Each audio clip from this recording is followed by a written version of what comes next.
ছেলে বলে আব্বু জানের চুল পেকেছে, মেয়ে বলে বাবা তোমার চুল পেকেছে।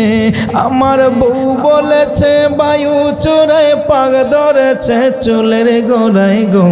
আমার বউ বোঝে না কেন আমার চুল পেকেছে।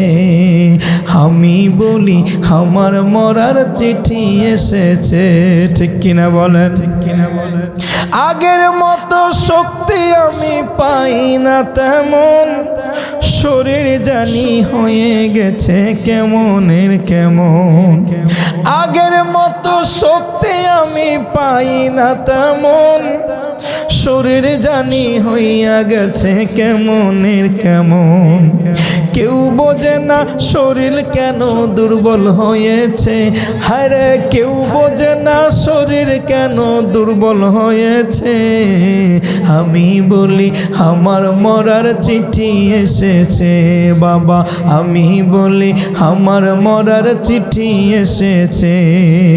ছেলে বলে আব্বু জানের চুল পেকেছে, মেয়ে বলে বাবা তোমার চুল পেকেছে। আমার বউ বলেছে বায়ু চোরায় পাক ধরেছে চুলের গোড়ায় গো। বউ বোঝে না কেন আমার চুল পেকেছে। আমি বলি আমার মরার চিঠি এসেছে। আগের মতো চোখে আমি দেখি না তেমন, চোখ যেন হইয়া গেছে কেমনের কেমন। আগের মতো চোখে আমি দেখি না তেমন, চোখ জানি হইয়া গেছে কেমনের কেমন। কেউ বোঝে না চোখে আমার কি হয়েছে, কেউ বোঝে না চোখে আমার কি হয়েছে।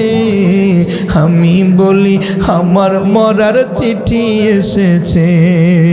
আমি বলি আমার মরার। আমার ছেলে বলে আব্বু তোমার চুল পেকেছে, আমার মেয়ে বলে আব্বু তোমার চুল পেকেছে। বউ বলেছে বায়ু চোরায় পাক ধরেছে চুলের গোড়ায় গো। আমি বলি আমার মরার চিঠি এসেছে বাবা, আমি বলি আমার মরার চিঠি এসেছে। এমন ঘটনা ঘটে কি ঘটে না? আরে মুরব্বী বাবা, শরীরটা আগে ছিল পাওয়ারফুল, এখন কয় যে এখন আর আগের মতো শক্তি নাই।